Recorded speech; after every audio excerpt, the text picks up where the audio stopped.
Country music singer Drake White is coming to the 417, hitting the Midnight Rodeo stage on June 7th, and he joins me now via Zoom. Drake, how are you feeling? I'm feeling great. How you feeling? I'm good. I'm good. Happy to be speaking with you. Now, I know that you've got some incredibly deep and often sounding personal ties to your own music. So I just want to know, I know everyone's process is different, but how would you say that your kind of songwriting process works, and where does, the bulk of your inspiration come from when you're songwriting?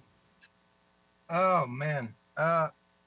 Really there's no process to what I do. I don't it kind of changes with the weather. I some days I'll go into kind of the outdoors and get inspiration there. Some days I'll go on a trip with my family and get inspiration off something stupid that my mom said or that my wife said, or sometimes it's a more serious subject. And I think writers write, uh, singers sing, and it's one of those things where it's just always been a part of me.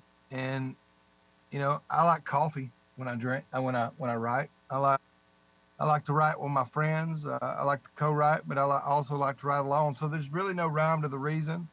And I think that the more open I am to, oh, that might be an idea, and then chasing that idea, um, relentlessly. That's what I've learned to do. When I have an idea, to either chase it then, or write it down and chase it when you have a second. But to be disciplined in chasing the ideas that are in your head.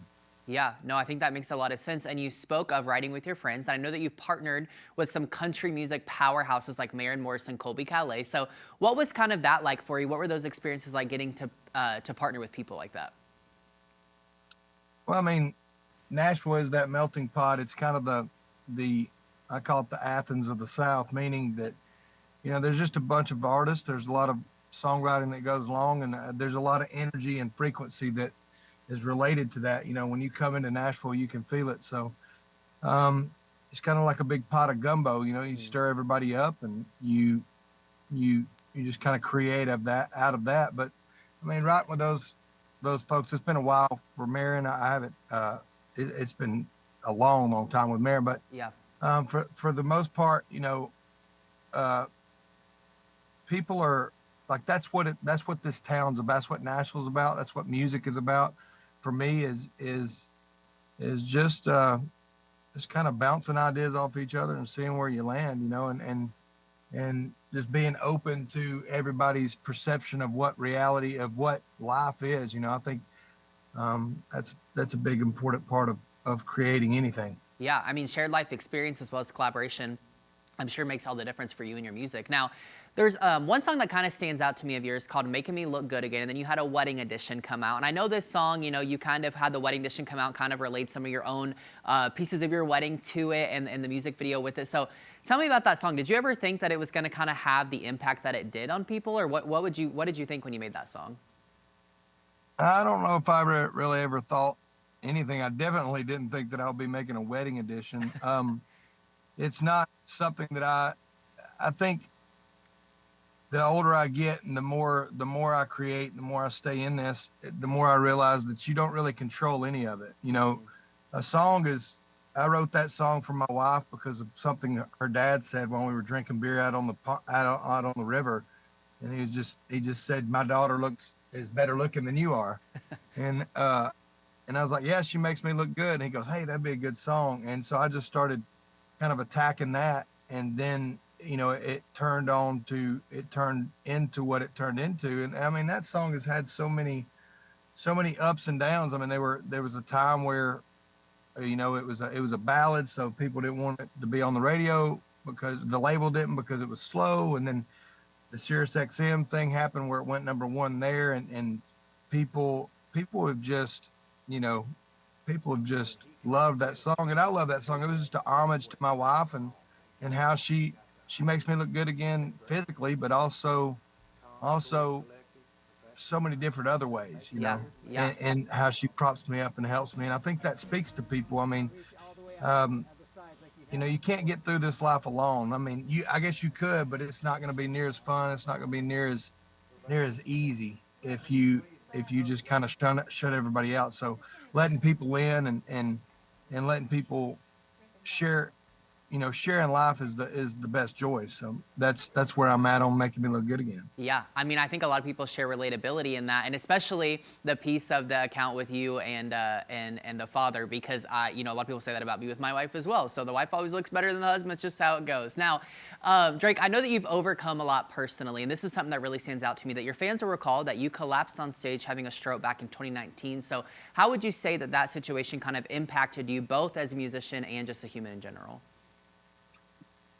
Well, um, I mean, you can't have a near-death experience like that without it impacting all the aspects of your life, personally, and your career, and everything. But a stroke is something that is, they're just tough, man. They're just tough to get through, and you have to lean on your people around you and the people that love you, and you have to rely on your faith and your power. It's just made me a more faith-driven person, in that it's all going to be all right in the end. So if it ain't all right, it's not the end. It's not. It's okay that things aren't going good today, but just keep on pushing forward, because the weather will change. That's what I've learned, and I've always had an optimistic attitude. But the stroke, and teaching myself how to walk again at 35 years old, just proved that the music industry is always said to be hard. Oh, that's a tough industry, or that's a tough one, man. Blah blah blah. Well, it's not too tough when you've taught yourself to walk. It's all a perception.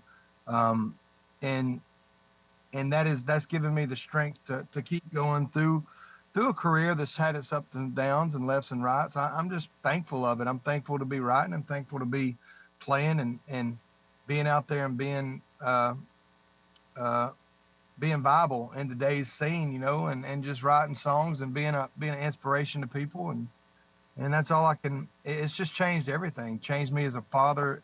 Patience is a big thing now. I'm not a very patient person naturally. I want things to happen yesterday, and this has kind of taught me to be more empathetic, and of the guy standing on the corner. Maybe he needs a handout. Maybe he's got a mental health issue that prevents him from being able to work or whatever, and that makes me a better person. So if I had to go through a stroke to make me a better person, then I guess it was worth it. Yeah. Well, I know it was worth it. Yeah. So that's where I'm at on that. Absolutely. I think a lot of people can take a lot from that and learn a lot from that. Now, as I mentioned, you will be here in Springfield on June 7th performing at Midnight Rodeo. So tell our viewers, what can they expect from your live performance there, and what's that experience going to be like for them? Oh man, we have a great band, and we pride ourselves on, I grew up on my dad's vinyl record collection. Bands like CCR and Bob Seger, bands like Janis Joplin, and Tom Petty, and so, and Waylon and Willie and all these guys. So it's a bit of a, for me, you there's a lot of church that goes on. It's like a church you can drink whiskey at, I guess. Yeah. and there's a lot of inspiration that goes on just because of what I've been through, but there's also a lot of partying that goes on, a lot of fun. I mean, I consider myself kind of the James Brown, Appalachian James Brown, and I don't move quite like he does, but at the same time, it's a high energy show that I think you'll walk away with some arrows in your quiver to go battle, life's battles. And at the end of the day, that's what live music does. It gives you that disconnect to reconnect, and so it'll definitely be a reconnection to what matters, and to musical roots, and to musical just soulfulness. Yeah, absolutely. Sounds like an experience people have to be a part of. Now, my final question for you, Drake, anything coming up that you can tease for your fans just besides kind of live performances and touring? Yeah, man. Thank you for opening that door. We just got finished with a 13-song record, and we're in the process of releasing that. We've got a great song coming out called "Life, Love, and War" on Father's Day, that's coming up. So there's a new record coming down the pipe, this year, and we're out there touring, and this is what we do. We go out there and tour. So if you've never heard of us, take a chance on us and come out there, and man, get inspired, and be let's party. Let's have a good time. Yeah, let's party. I love it. Well, get inspired and get ready to see Drake White at Midnight Rodeo on June 7th. Drake, thanks so much for taking the time to speak with me. We can't wait to have you here in Springfield. Thank you. My pleasure, man. Thank you.